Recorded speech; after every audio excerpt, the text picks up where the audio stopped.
welcome to the finale of China Institute's 2020 Fashion Design Competition. I'm Jeremy Wellinger, and I'm the Director of Marketing here at China Institute, and it's my pleasure to welcome you and tell you a little bit about our competition today. The 2020 China Institute Fashion Design Competition is an annual event showcasing contemporary Chinese fashions as produced and designed by last year's students and first-year graduates of fashion schools in the United States and China. Now, we all know 2020 has been a challenging year, but we are so excited and so proud that we can continue this innovative initiative showcasing Chinese fashions as inspired by art, tradition, and Chinese culture. Before we start the competition, I'd like to tell you a little bit about China Institute. Founded in 1926, China Institute has always been a nonprofit independent organization designed to educate Americans and all about China. And we do so through our three platforms of business, arts and culture, and education. From our School of Chinese Studies, which opened in 1933, which teaches Mandarin and art and Tai Chi and wonderful programs for children and adults of all ages, to our art gallery founded in 1966, which has produced over 100 exhibits about China featuring a variety of Chinese art, to our public program series, which features many dozens of programs all about cutting-edge zeitgeist topics coming out of China and its impact on the US. We'd like to also extend a special offer to become a member of China Institute, because doing so really allows you to access and enjoy all of the content and resources that China Institute offers on a daily, weekly, and yearly basis. We'd also like to extend a special welcome to all of the members tuning in this evening. And we encourage all of you to find, follow, like us, and share our content on social media. That's on Facebook, Instagram, Twitter, LinkedIn, and YouTube. This year, there are multiple parts to our virtual event. First, you're going to hear from all of our finalists who recorded a quick video about their inspiration from Chinese aesthetics and their dreams for the future. After the video presentation, you'll have an opportunity to see our runway show, which was taped live in our new second floor space here at China Institute. After our runway show, you're going to hear from two top-level panelists, Simon Collins and Jinqing, who will talk China Fashion Goes Green, all about the new sustainable movement in China's fashion industry. After the panel, we'll announce the winners of the 2020 Fashion Design Competition, so we urge you to stay tuned for the entire presentation and show, and look forward to announcing the winner shortly. Now, I'd like to proudly introduce our wonderfully valued trustee, Sophia Sheng, who will tell you a little bit more about our fashion design competition. Thank you, Jeremy. China Institute conducts a fashion competition every year in the fall, and we are trying to showcase young and upcoming designers and give them a helping hand.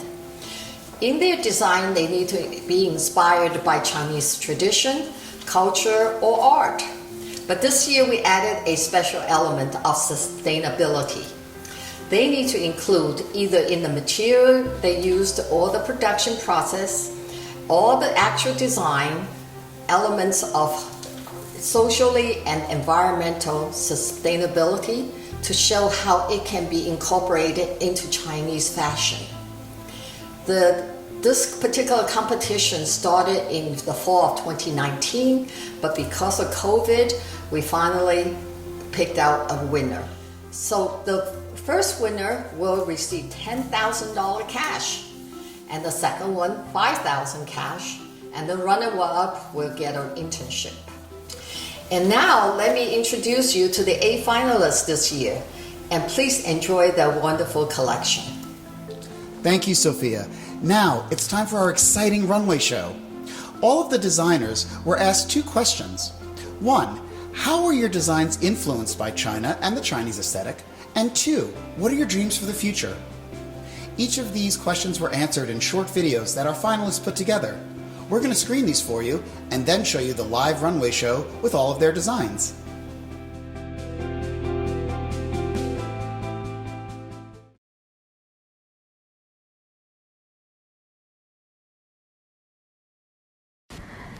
My name is Jinqing. The inspiration behind this collection is about the 996 working hour system in the most of the tech company in China. 996 means the punishing schedule of 9 a.m. to 9 p.m. 6 days a week. So in the collection, I used waste materials for secondary processing to complete the design. Because this collection relates to the tech company, on the basis of ensuring safety and comfort, I selected worn wires, repackaging, and incorporate them into the design of clothing and backpacks.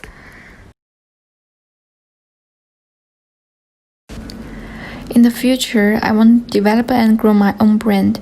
In fact, I'm now working on launching my eponymous brand, Claire Han. Claire Han is a brand for menswear and unisex wear. I want to keep pace with the times and integrate contemporary elements and social information into clothing. To find inspiration from social topics, creating something interesting and making something special. Hi, my name is Olivia Shen and I just graduated the Rhode Island School of Design. Moving from suburbia Michigan to Shanghai, I really neglected to acknowledge and absorb my own cultural heritage as a Chinese and a Shanghainese person. So my collection is really dedicated to professing my love for the city when I didn't get to when I was living there. And also as a really big dedication to my family, we are native Shanghainese. Primarily how I address sustainability is through craftsmanship. Everything is binded with bias tape. Everything is finished to the best of my ability. Every fabric piece that I print is properly to scale so that when I cut my pieces out, I minimize the amount of waste I create. My dream for my future definitely coincides with my hope and optimism for the fashion industry as a whole, especially post-pandemic. I'm really looking forward to every company and every brand out there to really start paying attention to how they make their clothes, what they're putting out into the world. Ideally, I do want to start my own brand. I want to shape a platform that highlights American-born Chinese narratives. I want people with cultural backgrounds like myself to feel seen, and I want girls with different body sizes to feel like they're included. I want to really shed light on Chinese culture and craft and tradition that goes otherwise unrecognized. I want to create things that are of quality and that last for a long time in people's closets, pieces of clothing that people cherish over time and learn to take care of. Hi, my name is Francia and my inspiration came from the city Shenzhen, which is considered the Silicon Valley of China. It used to be a fishing village, which was designated as an economic zone that brought a lot of jobs for many people. It eventually became a city center for manufacturing technology, and it was a place to be to find whatever you wanted to make anything from scratch.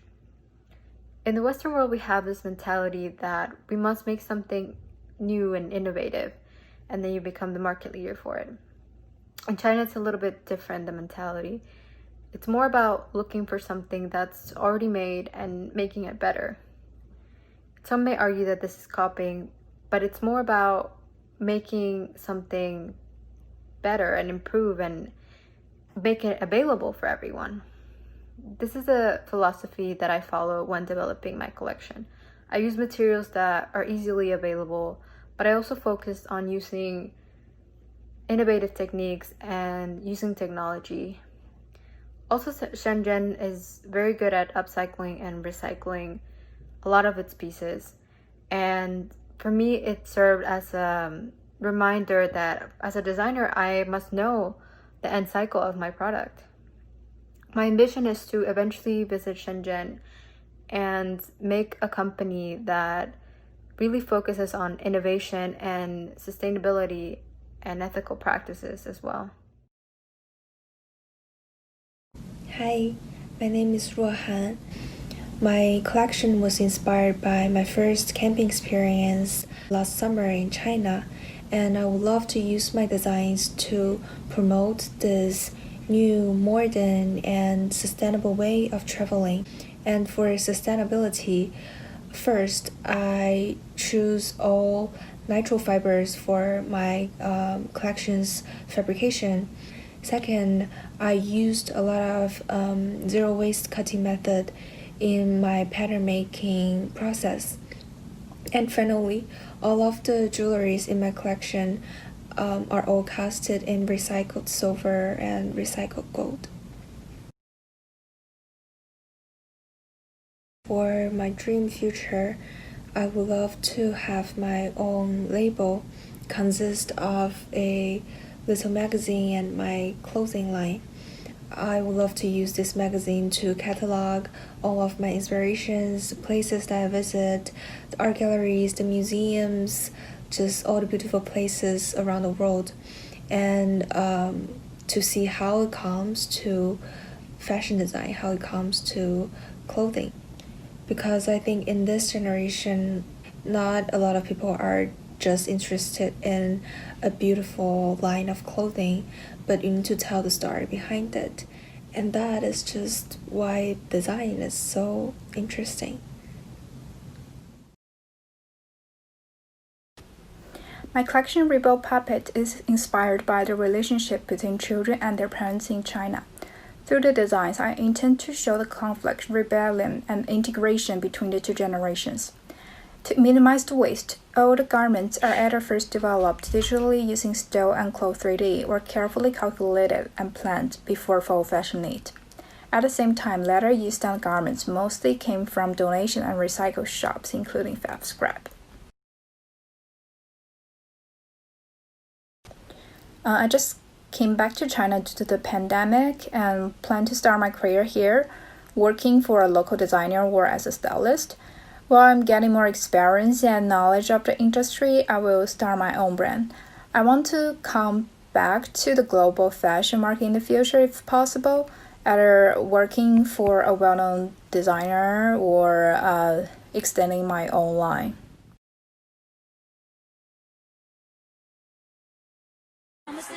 My work is called Polar Companions. I started this collection with the performance Taylor Swift gave on last year's Double 11 festivals in China. Chinese audience showed their craziness, but I discovered that there was no true connection between the Western star and the Chinese public. This awkward interaction and miscommunication between them started from the 80s when the English band Wham firstly entered China. It was the collision of collectivism and individualism. Around the same years, there was also a new and exciting fusion in the art world, which was paramodernity and neo-expressionism.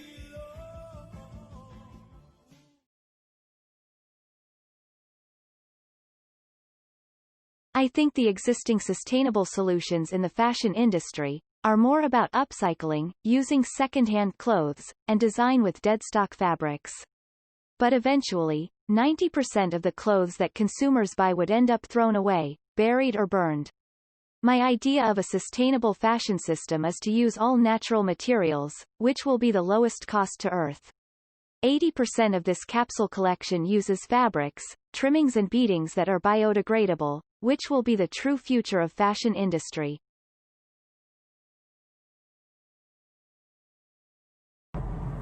Hi, I'm Yaki, and my collection is called Secret Vessel. It is inspired by pregnancy and postpartum health in China. For me, sustainable fashion looks beyond the fashion product as a piece of a garment or accessory. It looks over the whole fashion system to reduce waste through recycling. In my collection, I used some fabrics from Fab Scrap New York, who got all their product from donations, and I got what I need all by volunteering in their store. I love a minimal lifestyle and I like to embrace nature very well. In the future, for me, no matter if I own a fashion brand or a lifestyle brand, I am able to follow the principles of nature, sustainability, and health. I'd like to provide my customers with very assured product, and it needs to be environmentally friendly as well. I think sustainable things last longer. Hi, my name is Zinab Sabim Slahi. I'm from Morocco. My collection is made from recycled materials, plastic, bobbin prints, woven fabric, and wood for the shoes. Inspired by Chinese warriors, to show art as a warrior fighting to get back its real colors. The aim behind my collection is to remind human beings of the original image of the earth before it's been destroyed, so they can be more motivated to recycle their waste. That's why I've used bright colors to show the magical scenery of the earth. Thank you. My name is Zinab Sabem Slohi. I'm from Morocco. I had my bachelor in fashion design last year from Casamoda Academy. My dreams for the future is launching my brand called Weirdo Gonzo. The goal behind this brand will be giving to the youth the courage to wear whatever they love without caring to people's negative feedback. Also, be braver to impose their original style. Thank you.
Hi, and welcome. I'm Dinda Elliott, the Director of Programs at China Institute, and it is my great pleasure to introduce Jinqing Cai and Simon Collins, who will talk about carrying sustainability work and the rise of sustainable fashion in China. Jinqing Cai is the president of Caring Greater China, and she covers a key part of the APAC region, which in 2019 accounted for 32% of the luxury group's revenue. Among Kering's many luxury brands are Gucci, Saint Laurent, Bottega Veneta, and Balenciaga. Jinqing is also tasked with taking Kering's wider sustainability goals and applying them to the China market, so she has a lot to say about sustainability. Simon Collins is a global design leader. He's a thinker, speaker, writer, educator, TV presenter, advisor, and a former dean of fashion at Parsons and creative director at Nike. He's done extensive work in recent years on education around sustainable fashion. Over to you, Simon. Jinqing, welcome. It's so nice to see you.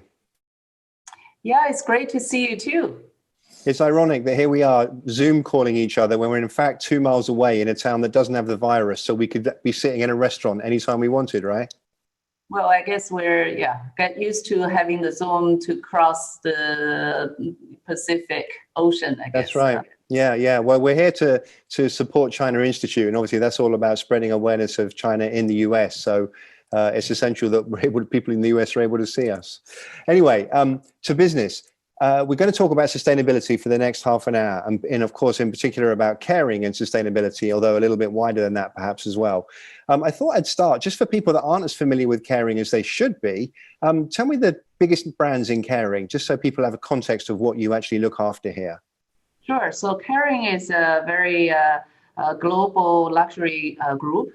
We have brands from leather goods to fashion to watch and jewelries. The top brands is Gucci. Everybody knows Gucci. And we also have Saint Laurent, Balenciaga, Bottega.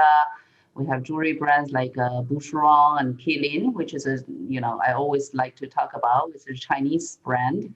And watch brands like Ulysse Nardin and Gerhard Perregaux, etc.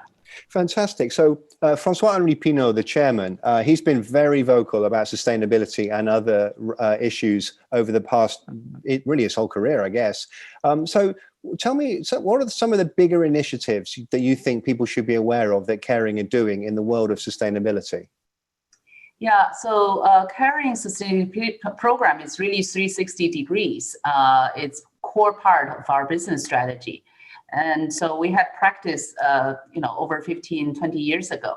I guess the few top programs, initiatives people hear about are environmental profit and loss account, which is a way to measure our footprint to the environment with a special creative way to capture with a monetary value. So this has been a quite original methodology, and we have applied it in our business as well as in the entire supply chain. And the other I would talk about would be like a Material Innovation Lab, which is based in Milan. It's a program as well to create collaborations between our designers, suppliers, and our fabric experts for sustainable materials. So today we have over 3,000. Today we have over 3,000 sustainable materials, which actually all our brands use a lot. And that's amazing. I just want to draw attention to the EP&L, the environmental profit and loss, because I remember interviewing Monsieur Pinault many years ago, and he pointed out that a CEO in the group is not considered successful unless they satisfy that EP&L. And so often we hear from CEOs, well, we'd love to be sustainable, but it eats into our profits. But it's fascinating, I think, for a group to say you're not successful as an employee unless you're supporting the EP&L. Have you found that's changed the way that people behave? Oh, definitely. I think what gets measured gets done. So it's part of our organization and system. And as you mentioned, part of our reward and incentive programs for the key leaders, for the brands. And we also have developed a very long-term objective. Like we have a 2025 strategy, measured specifically for like a carbon emission, for environmental footprint, for traceability, and so on and so forth.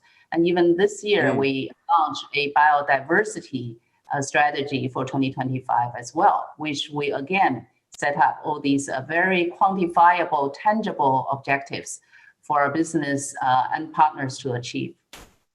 Now, in my research around the world and the people that I meet in the sustainable world, and indeed anyone in fashion, I feel like there are three big topics, three big areas. Sustainability is clearly one of them. The other two would be inclusivity and technology. So we'll come to technology in a minute. But tell me a little bit about the way that Kering has approached inclusivity before and after the Me Too movement. Well, Kering has been really recognized in this area. Like, for instance, we're the top 7 among the 7,000 companies on diversity and inclusivities. We consider as a preferred employer in this area. We promote gender equality and all kinds of equal opportunities based on race, gender, and all kinds of original aspects for our employees. And it's part of our culture.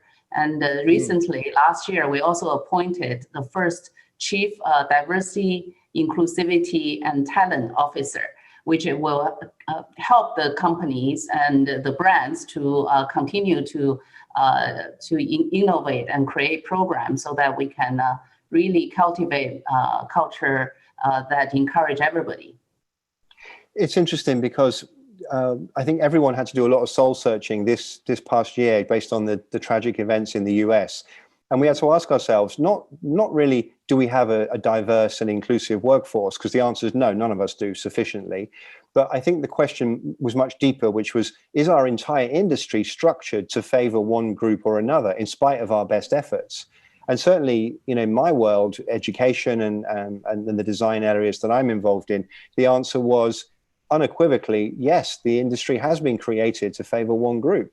And the way to address that is right from the very start, from the kindergarten level, like encouraging people to think bigger or think in diverse ways from the very kindergarten level. But that's got to be a challenge for a group that operates with the very highest talented professionals, right? Well, I guess, yeah, as you said, our group is a very creative community. And so we really empower our staff and employees to really become their best. So in this way, from the perspective of China, we see like so many talented young people. So that's where my agenda is, to help the Chinese professionals in the luxury sector to continue to grow, because it's a relatively emerging sector, although it's already the largest market in the world for industry professionals. So from store associates to marketing to communications and all sorts of design and internal functions, there are a lot of needs for education and training and career development. Internally, we also encourage more Chinese staff to really consider internal mobilities. We want to cultivate this very inclusive environment, open, inclusive, so that we really empower the next generations of luxury sector. I guess where China is famous, and much better than I do, but certainly I've had some exposure to it, famous for rapid growth, in so many different ways. I guess that can mean the rapid growth of inclusivity, right? I mean, your business is growing, so the luxury sector is growing. Your company has the opportunity of making a significant change in the way that people approach inclusivity by simply acting in that way. So it's going to be encouraging to see. I also mentioned technology as being critical to the future of sustainability and inclusivity. Tell me a little bit about how Kering is using technology to further its aims in those areas. Yeah, so innovation is a very big pillar for us. And we believe that only through technology we bring innovation and transformation for our sector, and especially in the sustainability area. And so for instance, the Material Innovation Lab, we're actually finding a lot of alternative raw materials It's a very technology-driven sector, and also goes to green supply chain. You know, a lot of these AI-based technology will help us to improve efficiencies. And these days, internet digital engagement from e-marketing to e-business really present probably the biggest expansion and innovation in our time. And in this area particularly, China is very much leading innovation in the world. China has such a large internet user base, mobile internet user base, the largest e-business and market. And so we really need to keep up with the innovation pace in China to stay ahead and really continue to be able to create that experience for luxury consumers. So all these aspects, we do a lot. And we actually offered this K Generation Award, which is really about encouraging technology innovation for sustainability in the apparel and fashion business for Greater China. So so you've launched the Caring Sustainability Innovation Award. So I'd love to hear a little bit more about that. I gather it's a very large cash prize, which is wonderful. But I'm also interested in how the competition runs. But what can Caring do as a group to support a winner after they win? Because you do see competitions where someone wins an amount of money, they spend it, and then they're like, all right, well now what? But Caring, given the power of the group, I suspect there are things you can do beyond just the wonderful cash prize. Exactly. We do this award to accelerate actually entrepreneurs and startups to find technological solutions to sustainability in the fashion industry. And so with that goal, when we set up the award, they're really setting up a platform. So for instance, we really scout over about 100 startups. And in this process, we really identify a lot of these creative solutions and give these startups an opportunity to interact with the leaders or big companies in the sector. So that's one area, is the networking opportunity, and also connecting them to leading brands like, under the Caring groups. And so we really connect the top winners through innovation leaders and innovation communities in Europe and the US and in China. So so that they actually learn from each other.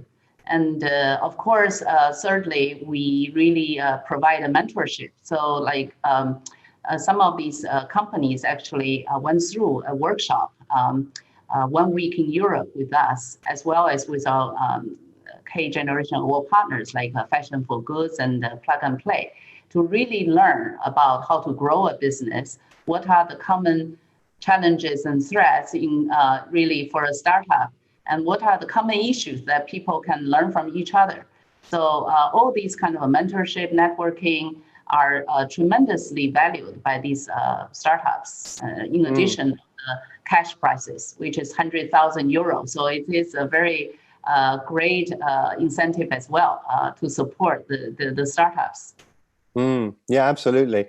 So let's talk about China for a moment. So Monsieur Pinault said there's no luxury without China and there's no sustainability without China. So I'm interested in what's Caring doing in China to achieve sustainability, and how does that compare to the other big markets, Europe and North America? Because I know the attitude towards sustainability has been different. Europe has been quite keen to embrace it. The US, much, much less so. Perhaps that'll change now with the change in leadership. And China, is open to it. It's, I'm still intrigued about whether it's a trend or a genuine movement, although the government seems very committed to it. So, and I know you represent Caring China or Asia, but what's your sense of the interaction with Caring and sustainability in China versus the other regions? Yeah, so Caring's brands, primarily, they actually manufacture in Europe, but we do sourcing in China. And China provides the largest supply for cotton, silk, cashmere, and so on and so forth. So we are actually creating a program that we can really help the Chinese supply chain to continue on this sustainable direction. So for instance, through our material innovation lab, we develop like an organic silk program with some of our tier 2 suppliers. As you know, China is the largest high quality silk sourcing country. China has the most luxurious high quality silk. And so all the group's brands actually really source silk from China for all these products. So through working with this organic silk project, we actually are able to scale up the supply, and so that we can send more of these material to our brands, which become a very big benefit for the local manufacturer and local suppliers. So that's just one example. And we also work with cashmere herders in the Mongolia area to also help balance the agricultural regenerative farmland and range field with the demand or supply for the cashmere business. And so all this education program as well, we work with Tsinghua University. We launched a MOOC course, which is the first sustainability course about fashion industry. So we started with the London College of Fashion to develop the program. But 2 years ago, we started to translate this program into Chinese, and we worked with Tsinghua University to launch it on their biggest MOOC platform. So today, we actually have a lot of Chinese students who sign up this course and then go through the 18 hours of sustainability in fashion course. And do people have to, in case anybody watching that is interested, is that something they can take when they're not actually in a college, or do they have to be in Tsinghua to take that course? Oh, it's open for everybody. So that's why it's a MOOC course. It's a massive online public offer. So anybody can sign up. And we have already 23,000 registered, registrants.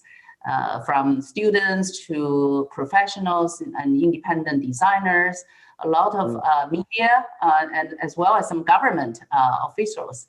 They want to learn about fashion, sustainable fashion. So they all sign up this course, and which is terrific community, because then they can really see students registering from all over the world, how they make comments and improvise their study and projects. That's wonderful. So that brings me to the actual consumers, which may well be students or others. Do you think that Chinese consumers care about sustainability? Now, I know the politically correct answer is yes, of course, but really, do they, or is it a passing trend, or what's your experience of that? Well, I think the answer is definitely yes. And may I quote one of the recent KPMG study? They studied about receptivity of sustainable fashion in major cities, including Shanghai, Tokyo, London, New York. And the Shanghai survey result comes the highest. So 90% of the people surveyed support sustainable fashion in Shanghai, versus 55% in New York, 54% in London, and 47% in... I mean, I've got to be skeptical of that, though. Do you think if you ask anyone, they're going to say, yeah, I support it. But do you think they really do? Do you think they'll actually pay a bit of money for it, or even not that, they'll just seek it out? Or is it just, I think that's really nice. Yeah, I'm not going to do anything about it, but I think it's really nice. But I think you really look at the Chinese luxury consumers, and it really shows, they are Gen Z and millennials, which are, coming into the luxury sector massively. And these young people today, they are really considering their purchasing power with a great attitude. And they are more socially aware. They like to share their personality and value through their consumption and behavior.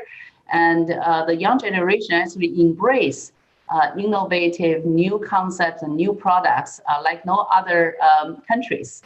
So I think all these young luxury consumers are really driving the consumption, and because of their behavior, they become more, sustainable aware about consumption. So I really believe that's the unique aspect for the Chinese. I suppose it does refer back to what we said about inclusivity, which is, caring can make a difference because you're expanding so quickly in China. You can really make a statement and with your actions make a difference.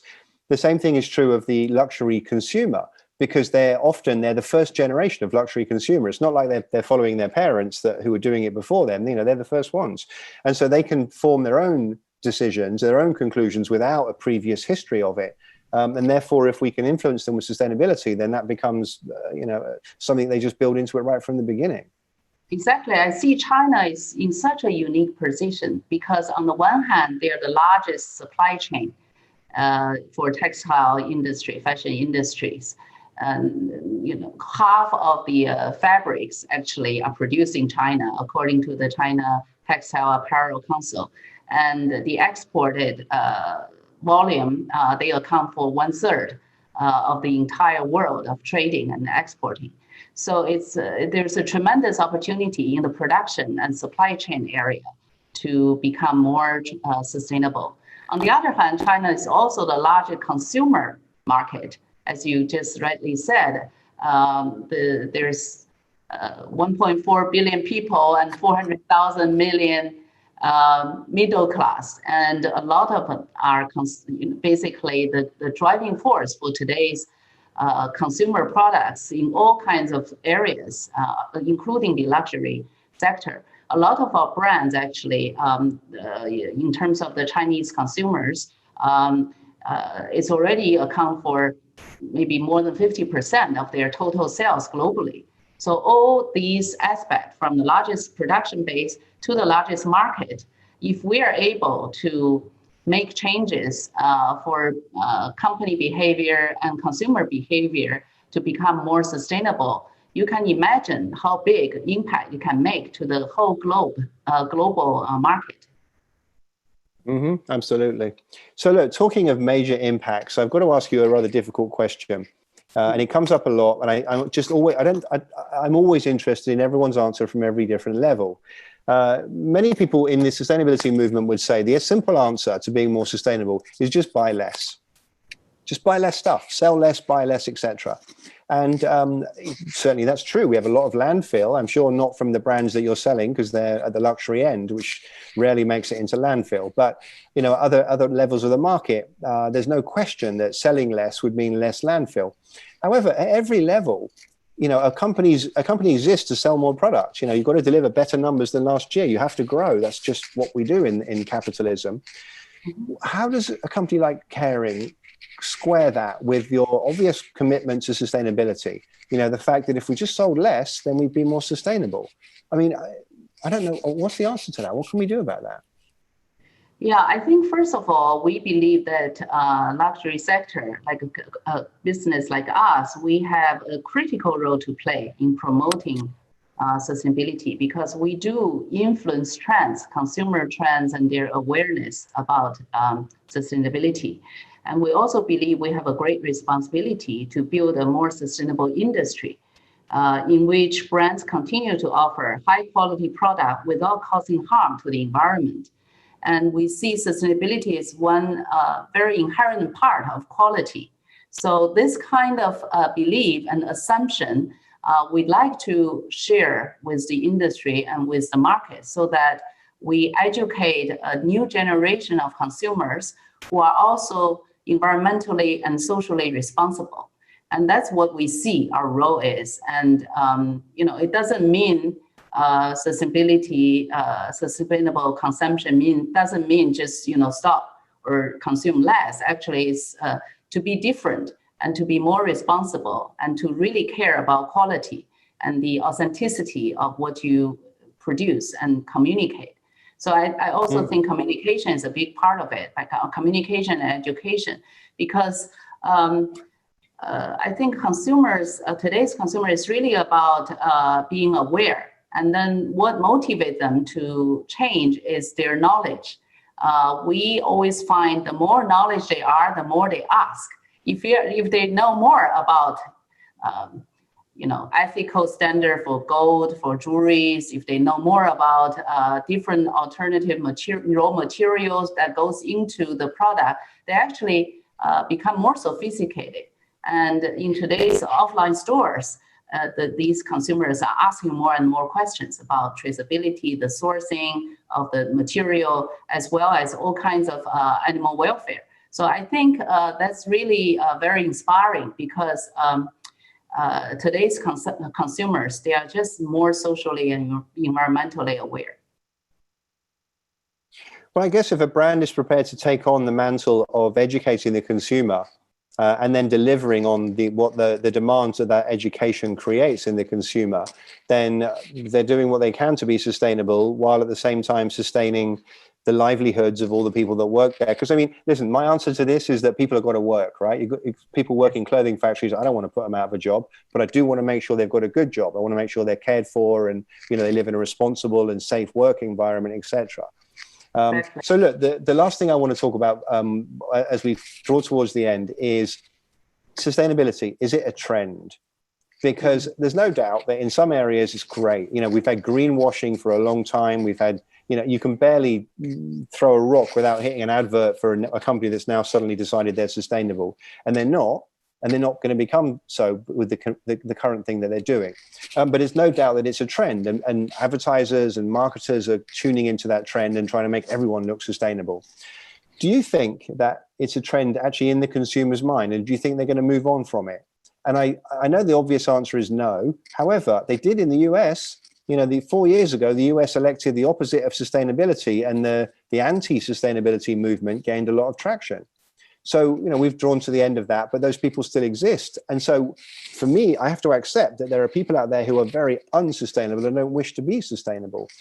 Do you think that sustainability is here to stay, or do we run the risk of people going off trend?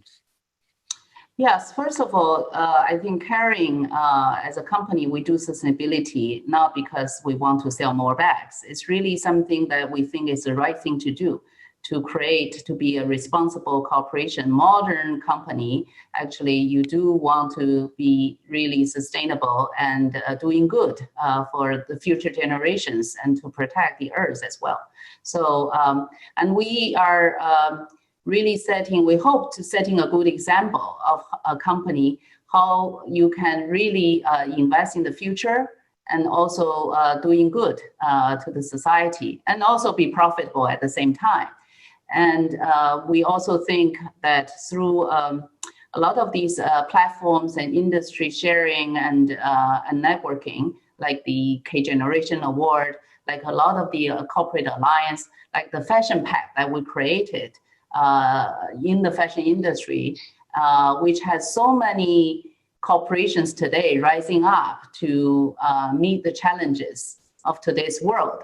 As we all know, like the environmental degradation and the climate change issues are really the fundamental key agenda for our century. So I think there's definitely a urgency for business to be jumping on the sustainability direction. And we really see that really comes from all over the world.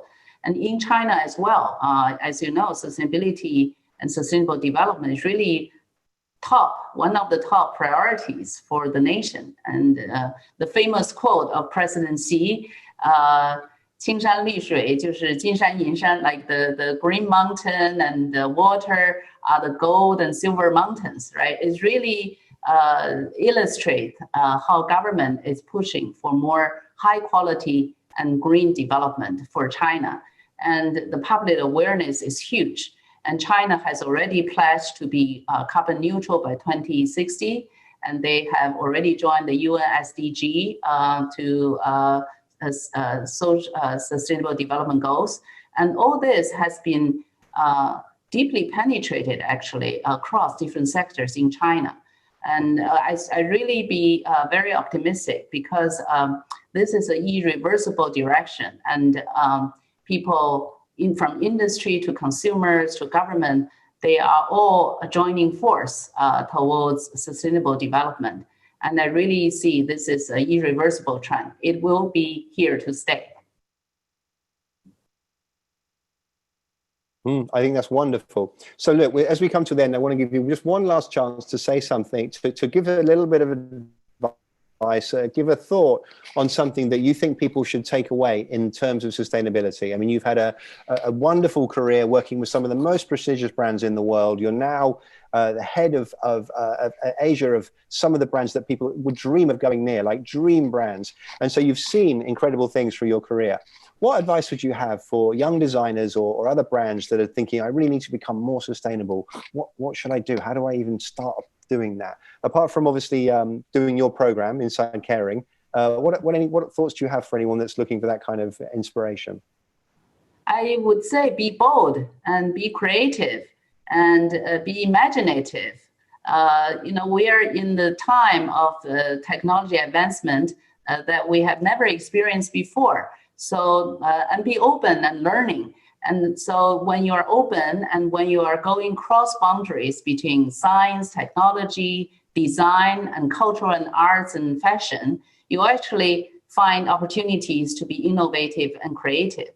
And I think that's really, I say it from my own experience. I have been working from, I was actually a chemistry major and then cross over to economics, to communication, to art, and now to fashion.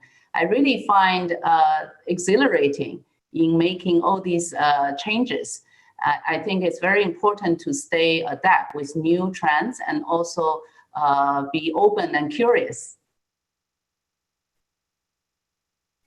Very good. Well, I certainly can't top that. That was wonderful. Jinqing Tsai, thank you so much. It's been a real pleasure talking to you. And thanks to the China Institute for putting this together. And congratulations to all those people in the competition, and particularly the winner.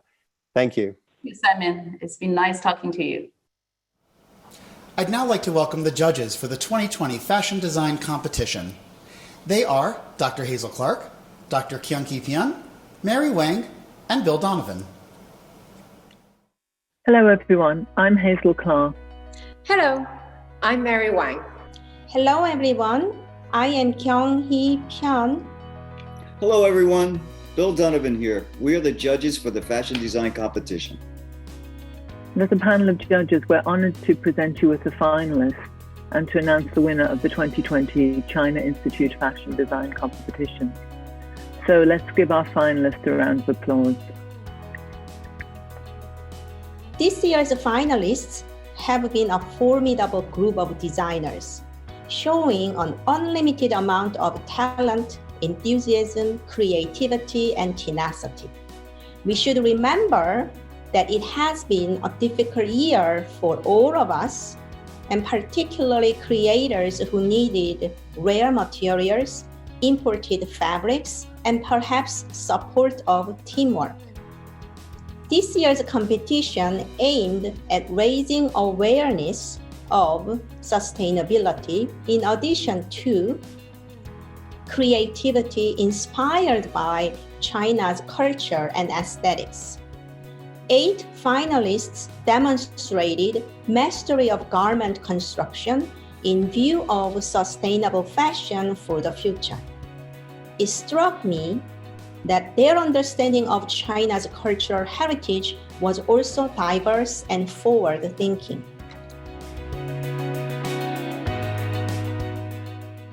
The second runner-up will receive an internship with one of today's top designers. The winner of the second runner-up is Francia Ramirez. Francia Ramirez expressed her nostalgia for Shenzhen's idyllic past as a fishing village along the Pearl River, as opposed to the city's current recognition as a robust manufacturing and financial center just north of Hong Kong. Francia also related Shenzhen to Mexican towns which underwent similar transformations, from intimate to industrial. The first runner-up, we're pleased to announce, who will receive $5,000 is Yachi Zhang. Again, a very innovative collection where she interpreted her theme of giving birth in a very sensitive way. The garments she produced were very tactile, very wearable. We were also impressed that she was using waste fabric from fab scrap. So once more, a very innovative collection which responded to the theme.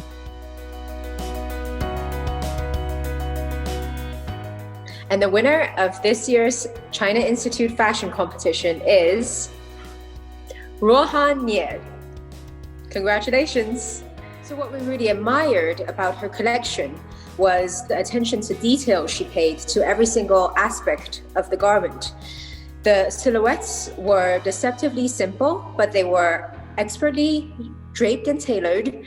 The textiles were sourced with incredible care, each representing an own specific story, and they came together in a beautiful, coherent whole. And all of this was represented in her lookbook and portfolio as well, where the same level of attention and care was paid to every single photograph that we saw on the pages. It's clear that Ruohan has a very clear aesthetic and artistic vision that will help her through many of her future projects. And now we'd like to welcome Ruohan to accept this award. Hello, this is Ruohan. It is really a big honor for me to receive this award from China Institute this year. It is really such a special year that we all experience a lot, but I'm very glad I have a lot of fun through this journey of adventuring all of different ways of design, sustainable design, through China Institute competition project. And thank you so much, China Institute, for providing us this wonderful opportunity to showcase our work. And I'm very glad that the judges likes my design. It is really huge encouragement towards me, and then it really solidifies my determination of become a good fashion designer. So we wanted to say thank you for everyone who came out and everyone who tuned in today. I have a number of thanks to acknowledge because there are so many people who worked to put this whole event together, and we could not have done it without their gracious and ongoing support. I want to thank our judges, Hazel Clark, Bill Donovan, Hyunki Pian, and Mary Wang. I would also like to thank our panelists, Simon Collins and Tsai Jinqing. I'd also very much like to thank our fashion advisor and mentor, Sally Wu and Raymond Dow. And a big thanks to Diana Lee and Asian in New York for producing the show and handling all the various components and coordination. We want to thank our hair sponsor, Hair Philosophy, for making the models look their best. And certainly our trustee, Sophia Shang, for her ongoing support and dedicated commitment to not only the fashion design competition, but to China Institute as a whole. And none of the competition would be even possible without the work of our 8 grand and great finalists. We so much look forward to seeing your work in the future and congratulate you on your achievements. Thank you again for tuning in. On behalf of everyone at China Institute, our appreciation, we encourage you to find, follow, and like us on social media, and we look forward to seeing you again in the future. Take care.